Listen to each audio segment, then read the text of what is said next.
can't lose. No, we can't lose. Enjoy it while it lasts. Gambling gods, fickle bunch. Oh, yeah. So easily We affected. have a shooter and a good one coming out for a new point. Get your bets down, ladies and gentlemen. He's a rolling point is 9, place 9. 9 a winner. Got a hot hand. Place your bets, ladies and gentlemen.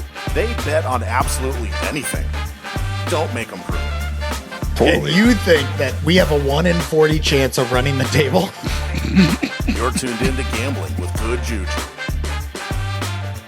Welcome in, everybody, to Gambling with Good JuJu, the show that may get down, but never out. We're taken to the therapy couch today. Got some stuff to get off our chests. Oh, We've boy. had fun. Don't worry. But, man. We'll get into it. Hey, before we kick things off, do us a favor and head on over to YouTube and hit that subscribe button for us.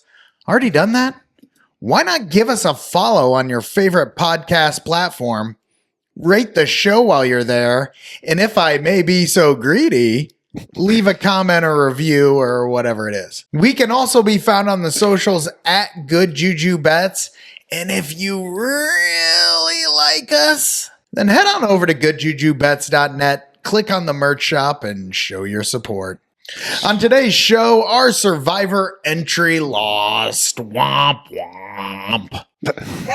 We are definitely not winning right now with answer key. Womp womp. Womp womp.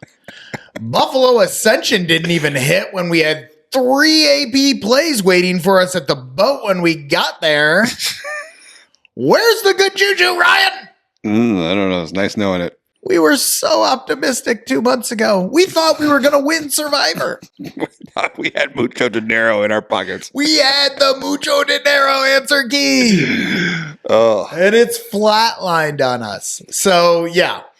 Let's talk a little sports wagering. Then dive into our latest trip to the boat. all right. And my goal is I want to feel better at the end of this conversation. About what? Life. Oh, general Jesus. Okay, this is a therapy session. Okay. Also, I'm going off script here. Audience, we were delayed on releasing an episode. I haven't gotten nearly enough. We had to skip making an episode. I got sick, like real sick. Mm. And I had like 3 days of laying around, like trying to get better. And I had time to think. No. And in that time to think, I've refocused. Okay. I've reprioritized. I'm going to come out of this conversation with hope for our future. Future of us. For our future. Still, we're married. Other people. It's a gag. It's okay. We're going to get into that. Okay. And we're going to feel better. And then we're going to have fun. Because we want to end the episode talking about the fun times at the boat and making fun of Kurt. I love that place. That's all we ever do anymore. It's the best. Can't wait to part go of the next show. weekend. Yes. Oh, we are going next weekend. Someone's has a birthday. Old guys have birthdays. They go to the casino. They drink coffee at 11 p.m. So I saw Pat today again. Worked out with him real quick. Oh, yeah. Nice. Yeah. And I Good was for you. like, hey, our birthday, because me and creepy Uncle Pat, another character Yeah. we love. We have the same birthday. As Right. we were born on the same day, the same year. We've been friends for a very long time. And you're like, guess what? I arranged a get together for you on Yeah. your birthday, Pat. But here's what I didn't do. I didn't Where? tell him where. Because I realized, I was like, hey, man, it's our birthday. We should go out. Yeah, I planned something you're not going to enjoy. Well, so what? We just have to go pick him up? I don't know. Yeah, Oh, it's a surprise party for creepy Uncle Pat. creepy Uncle Pat. We're going to surprise him because he did confess to me he doesn't listen to the show anymore. So I made him Anymore. right. I made him sit down and listen to the Easter egg of us Oh. talking through the River Kitty Cafe. That is Creepy Uncle Pat we were talking about. He volunteers at the for-profit River Kitty Cafe. Future sponsor of the we show. promised ourselves we weren't going to go 45 minutes today. Hey, look at this. I haven't started the episode yet, and we are on a complete tangent Reel it in. about Creepy Uncle Pat. Stay and tuned. the fact that we are going to trick him into going to the boat to celebrate he and I's joint birthday, because when I made my birthday plans, I exclusively made them for what I wanted to do, and that would align with our interests on the show. Right. No complaints here. So stay tuned on the Creepy Uncle Pat saga. One more quick note, update for the audience. I am at over 600 tier credits on Boyd Properties. That was my Lanta. something we discussed at the beginning of the year. That was your goal. I need to get to 750. 750. I'm at 600. I'm in spitting distance. Okay, so now we got to figure out like which pit boss we're going to work to get all your tier credits. That's one thing we need to do. Beaker. Yeah, Beaker, you're probably listening to this. Obviously, Beaker listens to the show. I'm going to be there Saturday, November 8th. We just talked to TRG. He said if you have a good relationship with the pit boss, you should be able to get some benefits in your tier So, credits. Yeah. Beaker, I want to see it, bud. Happy We're- birthday to you. I'm going to throw out a quarter every once in a while, and I want to be ADT'd at a quarter. Or whatever. I don't know. That probably doesn't sound right, does it? That's not exactly how it works. Beaker, Right. come on. I want to be ADT'd at a quarter. I want to be ADT'd at a quarter. That's not the right phrase. That's not how you would say it. The average daily theoretical is how much you theoretically lose. Well, more than a quarter. You want your average bet to be $25. Yeah, that's Yeah. what we mean. That's what we mean. I'm playing quarters Right. over here. Okay, so I cannot wait to run this one absolutely ragged on Saturday night. Yeah. The pit bosses are going to love Visit to Paradise. Once we know if we annoy them, they'll give us better tier credits, probably. Good news, Pit Boss. I'm betting $30. I'd like that represented, please. Yes. I'm trying to get 150 tier credits tonight. I More need than it. I've ever gotten in my whole life. I don't need it in one night. Oh, yeah, but that would help. That would really help, Beaker. Because you only got 2 months, dude. I know. Like, you've already kind of slam dunked this in your head. I did not slam dunk it. I said Okay. I didn't think I was in range. And then when we were there, which we'll get into last trip, I checked my tier credits. I go, oh my gosh, I might make it. You might get the... If only I hadn't lost my Boyd card 3 different times in Vegas. Like by the end of the trip, I was so sick of going to get a new card. I just gave up. And I probably gambled for 5 hours that last night in Cal That might while have you done it. were out and didn't get any tier credits for it. We make mistakes. We're going to get Right. into that too. Okay, we're moving on. Okay, Cut all that. great start. Great start. First up, we went down in Survivor. Got to get serious now. Okay. We went down in Survivor. We knew we would. We knew at some point the most popular team we hadn't already taken would lose. Right? At some point that was going to happen. The odds are... Kurt said to me in week 3, Yeah. just wait. Because I was giving him grief. I go, Kurt, you're just taking the most popular team every week. He goes, just wait. Just... I waited 8 weeks. 8 weeks. And we took the most popular team we hadn't taken every single week, except for one. And that's because they were playing his favorite football team, the most popular team that week. So like he didn't say, he was like, no, man, the Rams are playing on Thursday night. I can't take them. Oh, man. But the reality was he's a 49ers fan, so Yeah. he couldn't take them. Because we have learned through the other 7 weeks when he took the most popular team he could possibly take that he hadn't already, Yeah. ones that weren't already off the board for us, that it was amazing. It was amazing that he beat Survivor Atlas. The ownership percentage. Every week where he made a pick and Survivor Atlas didn't have them as the most popular team, they were the most popular team over the ones that Survivor Atlas had projected as the most popular team. Well, that's fantastic. Isn't that great? The people's champ. The people's champ. So, folks, Jolly, I mean this in the most sincere way. Seriously, great job. Amazing. I do really mean that. And I learned something this year. Do you want to know what I learned? Please share.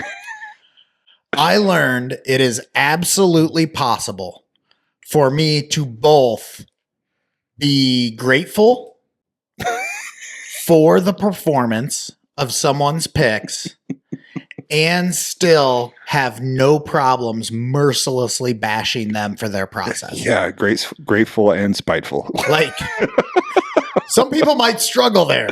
Not you. this guy. Yeah. This guy was all over it. This guy had fun for 8 straight weeks telling Kurt, all you're doing is spending 6 hours researching this to come up with the most popular team. Oh, man. And I'm also very grateful that you did that because you made it far further than any of us did. Unbelievable.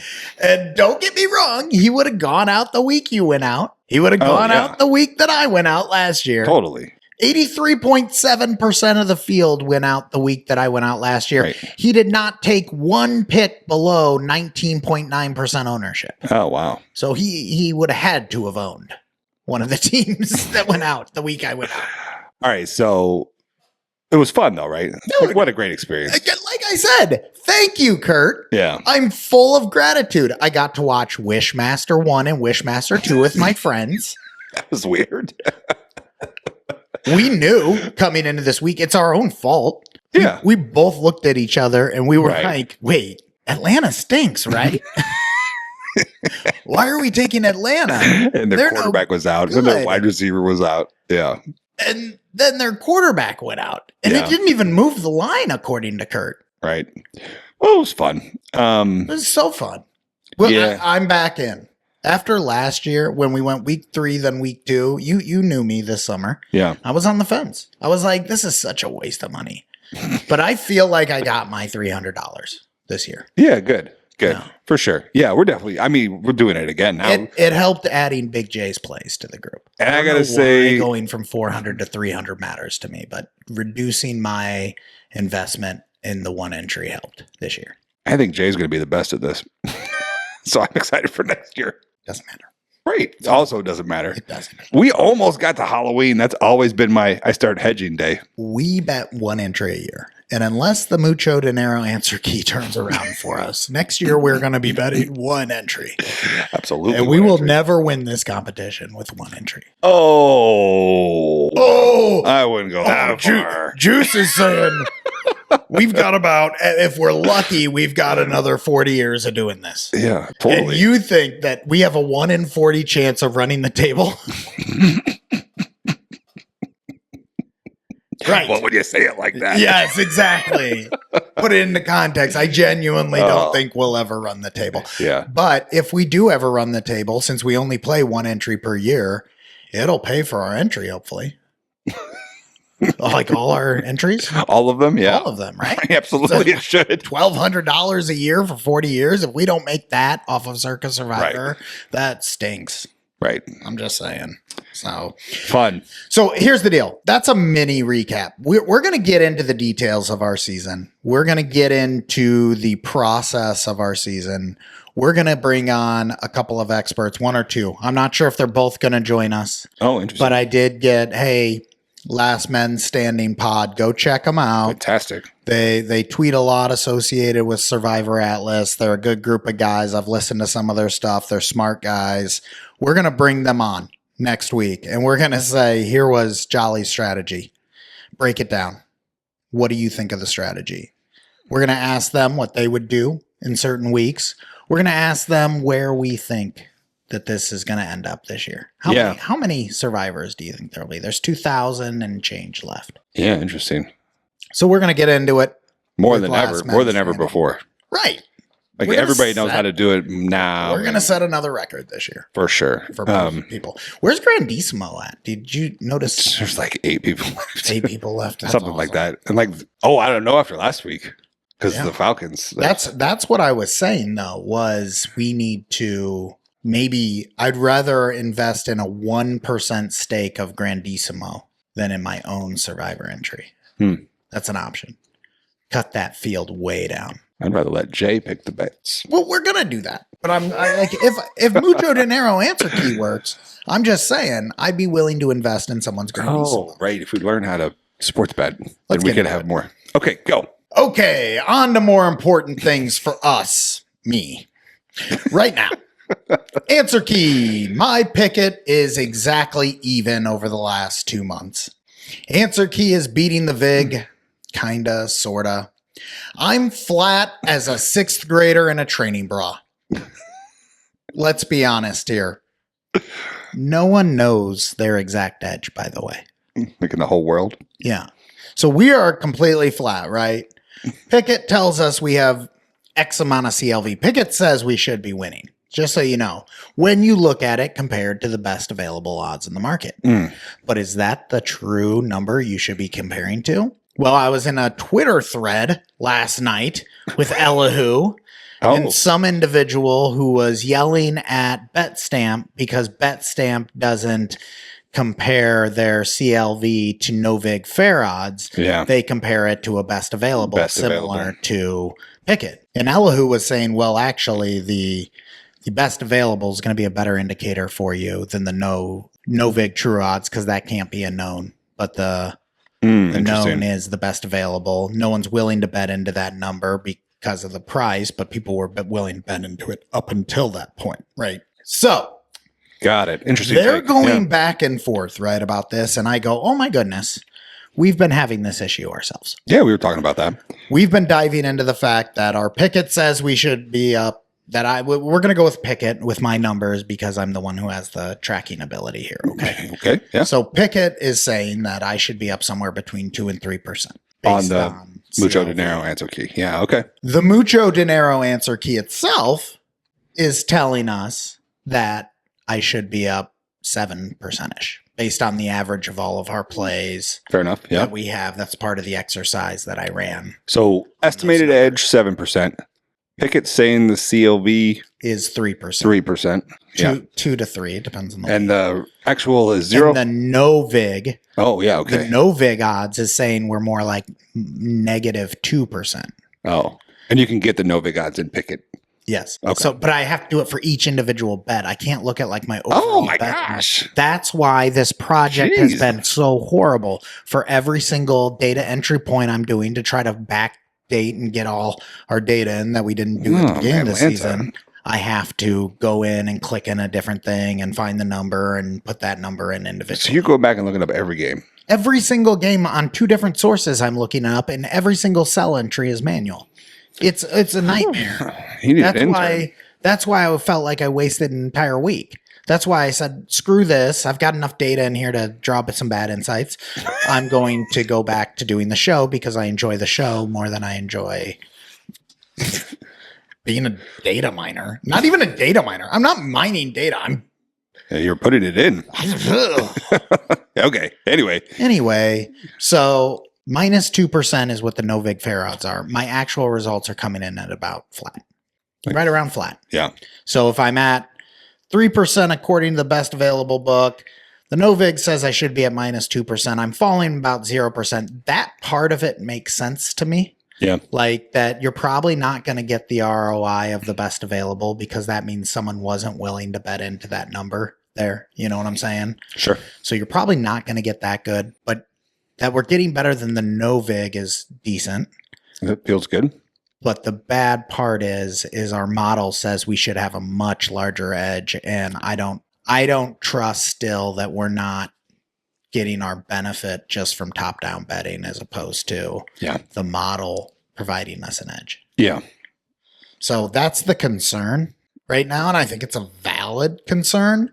And I was trying to talk through this with Elihu of like, hey, look, these are where my numbers are coming in. And he was like, well, it doesn't even matter if you're trying to bet into stale lines because that's not sustainable long term. Or if you're betting into recreational books because that's not sustainable long term anyway. What you need to be doing is comparing your performance on sharp books against the closing line on sharp books. And I'm like, Elihu, the first thing you told us last August is to focus on easy opponents. Like that's not helpful. He meant to make money, not build the world's best mousetrap.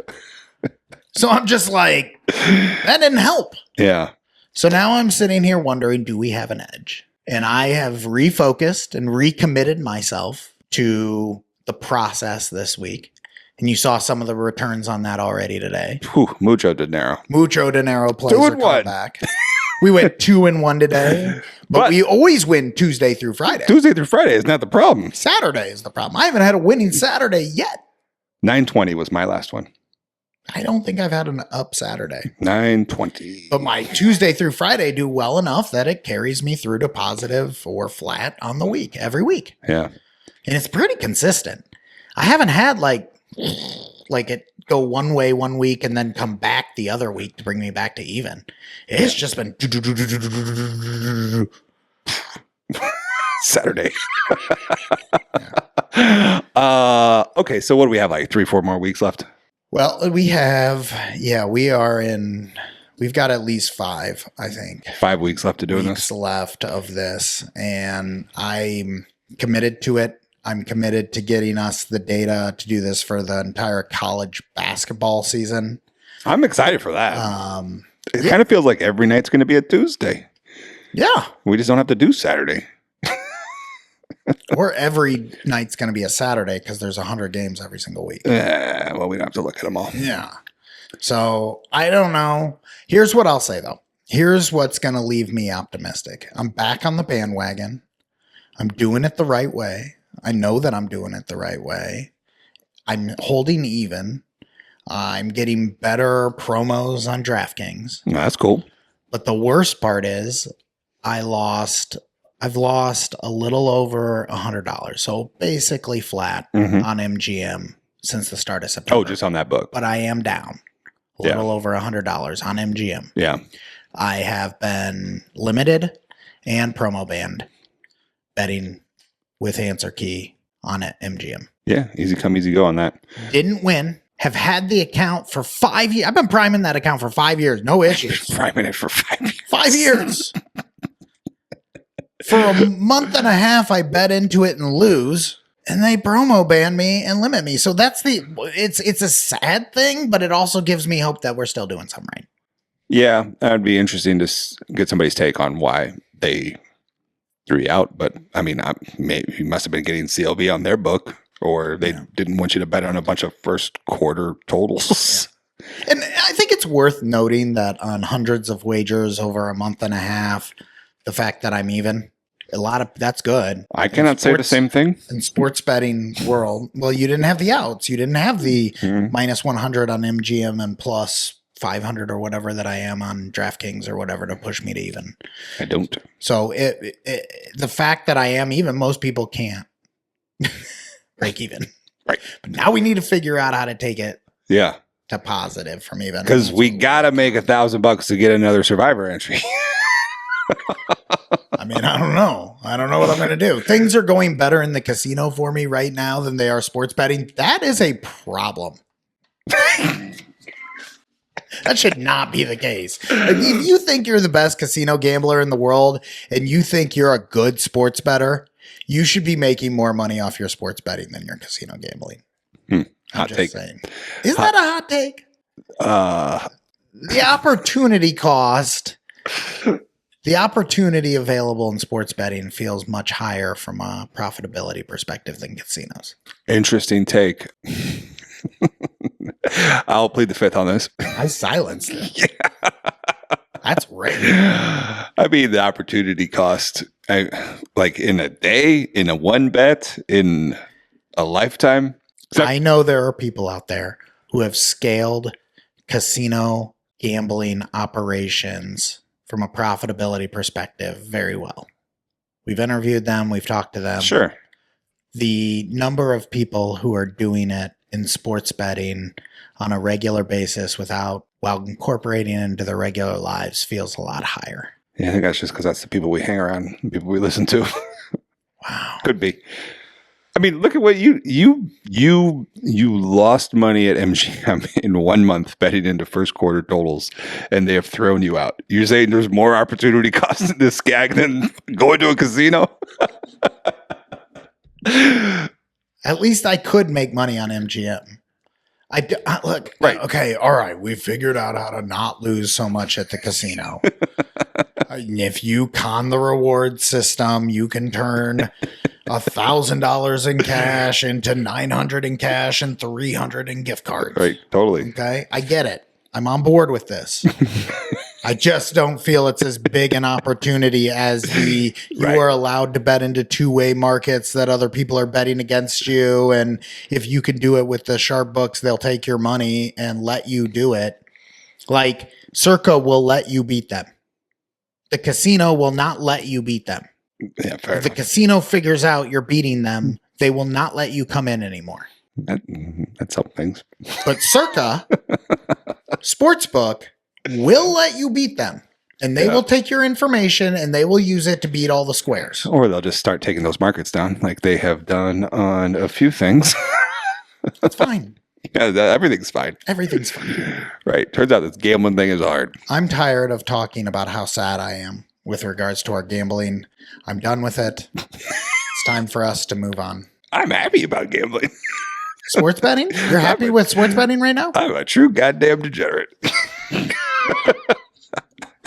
Dude, you should see me firing on the live Euro baskets today.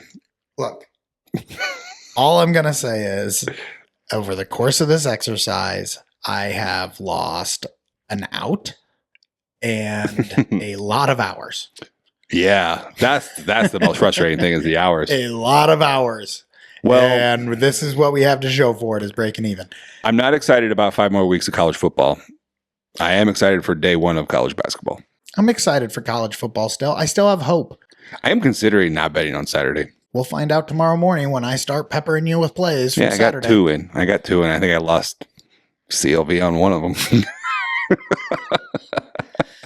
I'll say this. We need a winning Saturday. That would help. Let's go. I mean, if we get through the whole college football season, we didn't win on, well, I won on 9/20. He's going to stop following college football on Saturdays. Following as if he was. But That even still. mean? How do you follow college football? This is possible. Okay.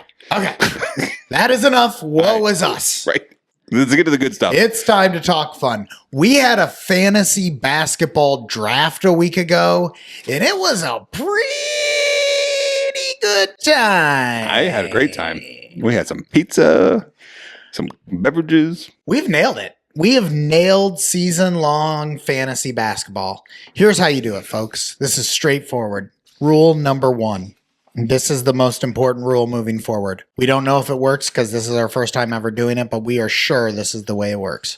Best ball league. You don't want to manage a fantasy basketball roster for the next 6 months. Right. You don't. You're going to forget. You're going to forget to set your lineup. It's going to be people are going to get injured. You're going to be like, why do I have Karl Anthony Towns?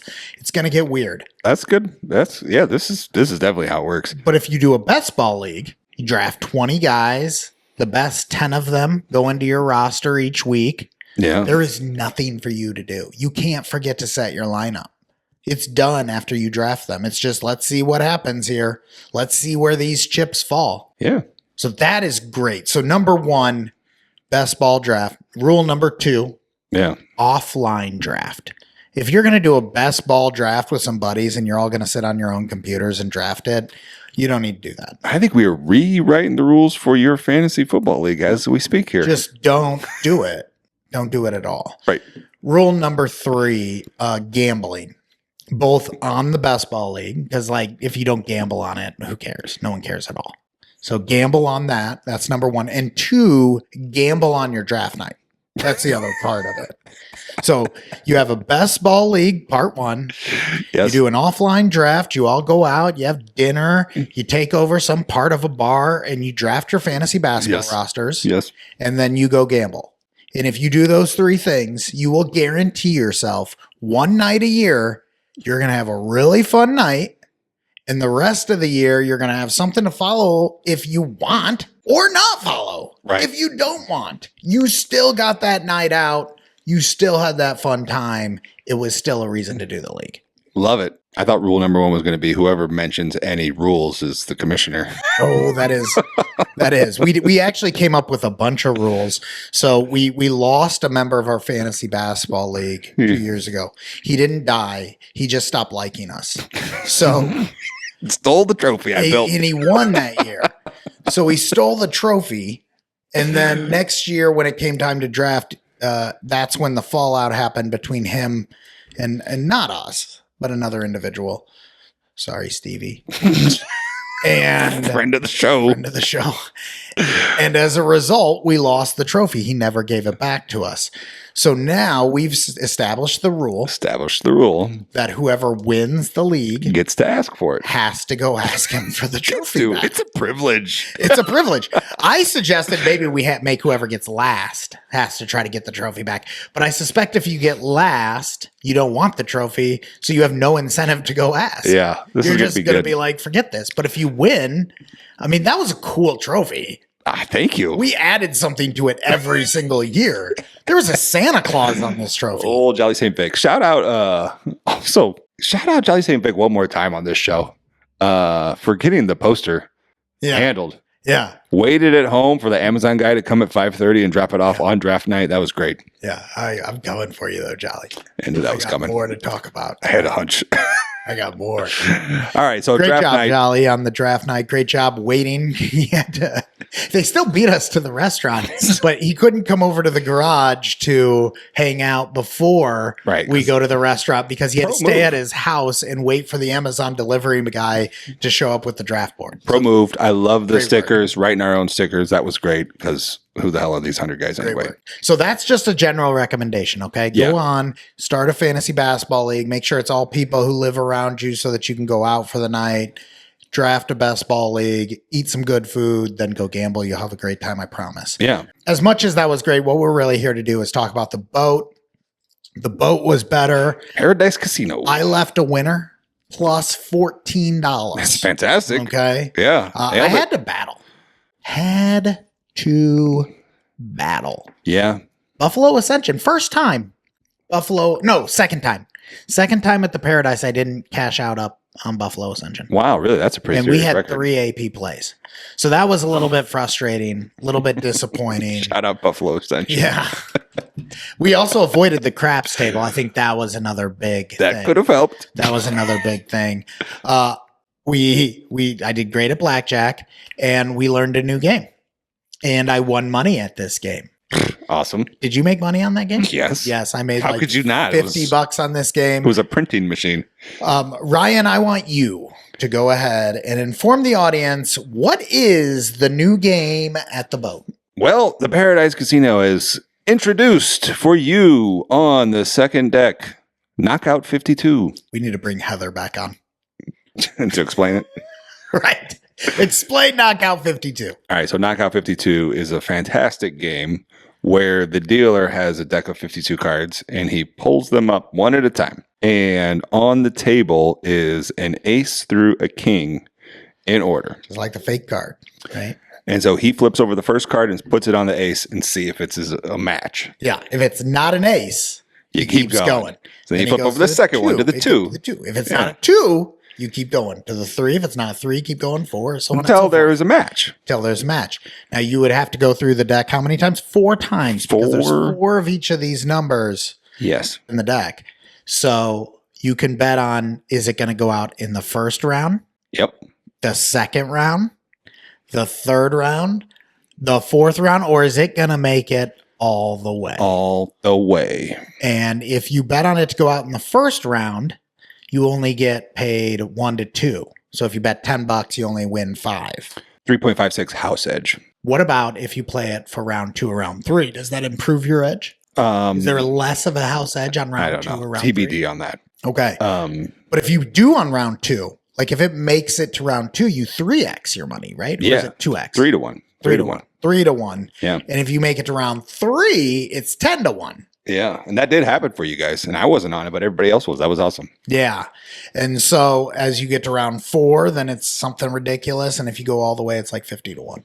Crazy game. Yeah. It was kind of fun. And I watched a little video before we went. And so I realized that, part of the fun is you shot at the dealer on every card. And so we started doing that. And Yeah. that made it a lot more fun. So he'll go through and he'll go ace, 2, 3. And so if you're staying at the table with him, you all just go ace, 2, Yeah. 3. And they 4. were so happy to have somebody playing this silly game that they let us do it. Yeah. And we had fun. And then another group of guys came up after us and they were much more reserved. They were like, 1, Ace, 2, yeah, right. 3, 4. And I'm like, guys, let's go. So I'm like behind them, like, yeah, 3, 4, while they're playing it. yeah. And Zany little pro tip while we're talking about house hedges and stuff. I don't think there is a house hedge on the red or black. I think it literally pays you 50-50. I guess unless it went all the way. Yeah. If it goes all the way, which is like 1 in 10,000 or whatever, then you lose. So maybe that's a good play for your ADT. It could be if there's $100 rips on red or black. Let's go. Let's go. Let's go. Excuse me, Beaker. What is the limit on this table? So I was doing the strategy of I was only betting a color and the second round, and that worked out well for me. Yeah, I was betting color plus a little second, third round action. Yeah, that third round, that's a big one. You'd only had to bet $5 on each one, which is awesome. But you got to bet $5 on each thing you want. Yes. So if you're betting a 10-1, you can't bet $1 on it. You got to bet the full 5. Yeah. Here's my question for you. Yeah. Next time we go to the boat. Next Saturday, yes. Are we playing it? I would love to. I would absolutely play it again. I mean, what a great use of 20 minutes of our night. Yeah. Right? It's like you're not going to sit there and play that for 2 hours. I mean, I wanted to play longer. Well, so did I, but then who showed up? Jolly St. Crank. He refused to play it. Remember? Oh, we went over to 52, knockout 52. He walked away. I'm not much too good of a gambler to play this game. I'm going to go do something else. And then we all made money on it. Is it time for me to get to do, I've waited all episode. I've been nice to Jolly. Good job on the draft board. Yeah. Good job on the Survivor run, even though we make fun of your process. Good work on it. I mean that genuinely. But I feel like there's a but coming. That gentleman had the audacity to say to you at some point recently, we should use a buddy system. And you were like, this is what it is. You just don't listen to it. I'm your buddy. Dude, I was buddy systeming him that night. Hard. And so we went to the boat that night. Yeah. And I tried. That boy had a lot of chips in front of him. He had a Profit Town stack higher than his beer cup. Like Profit, the stack was above his beer cup in Profit. And I sit down and I'm playing with him and we're having a run and he is stacking another stack of Profit. And I get up like 10 units on the table. And he is already up like 10 units. So he's up like 20 units on the table or something. And I go, Kurt, this is my exit point. I got up 10 units. I've only sat here for 15 minutes, but I just made 10 units. So I'm going to get up and I'm going to go get a drink, walk around, do something else, reset the clock. You need to get up. Yeah. You should do this too. No. Hot table. No, it's a hot table. I can't lose. I got this. Yeah. And from that second on, when I got up from that table, that Profit Town stack just went. And he was like, it's fine. It's fine. It's fine. I walked away even. I'm like, Kurt, you had like a $200 win on a $10 table. No, that's it. It's as good as it gets, bro. That is the point. This is how you teach yourself. This is why we asked TRG. Episode for this is not dropping until next week. So you'll hear what TRG says about Kurt's strategies. Because we asked for advice for Jolly from him. Yep. Next week. Week. Good tease. It doesn't matter what we do. Yeah. So let's get over it. Oh, I'm over it. Yeah. I can't help you, Jolly. And we were also ripping like beers. We love you, Jolly. Please, maybe don't think your friends are complete and that they are trying to help you. We're not. We have a show. Buddy system. We bring on smart people. I know trusting people, media isn't your strong suit these days. Right. Can't wait to see you on Saturday. I had a great time. Dude, I had a blast. I had an absolute blast that night. I had a great time with Kurt. Yeah. I mean, I had a blast with Jolly. He was on a roll that night. He was a hoot. He was a hoot and a Hanny. Hoot in the hanny. Yeah. And then I did tip her after everybody else walked away. And I'm like, thank you for dealing with us. I tip too because I won. Yeah, of course. You tip when you lose, I've noticed. Oh, yeah, dude. Yeah. I hook them up. I apologize. I have strict rules. If I'm down, we're all down. It's one of my gambling flaws. If I'm winning, we're all winning. Now that I'm not going all the time anymore, like I tip more. It's just we're told to try to find value. Yes. And I understand that a part of that equation is working with the dealer. And I'm happy to reward a dealer handsomely. But if I sit down at a table and lose $200 and you're asking me to give you money for the privilege, I'm probably not going to do it. No shame. For sure. All right. What else? Anything else from you, Juice, on the trip to the boat? Are you going to play Knockout 52 again? Yeah. Yeah. So like if we get the whole table going, we're doing it. Yeah. Yeah. It's time for me to work on my progressions. That's the thing that's in my head. I'll play any game. I'll play craps, even though we never win. But I will say this, that it's because I don't throw the dice right. Sorry, Ed. Oh, man. It would be so fun to play like one of TRG's betting systems on that tie. That's what I'm saying. Let's play a Look TRG at that. betting system. Let's have some fun. And Start studying. I think that's the thing. Like we're always looking, what's the next thing for Breezy to learn?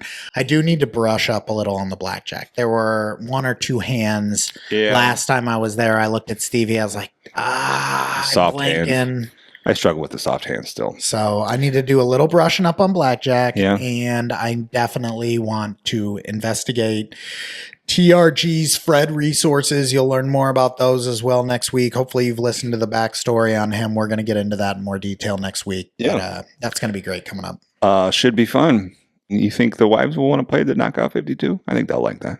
Yeah. Either that or they'll think we're absolutely crazy, or probably both.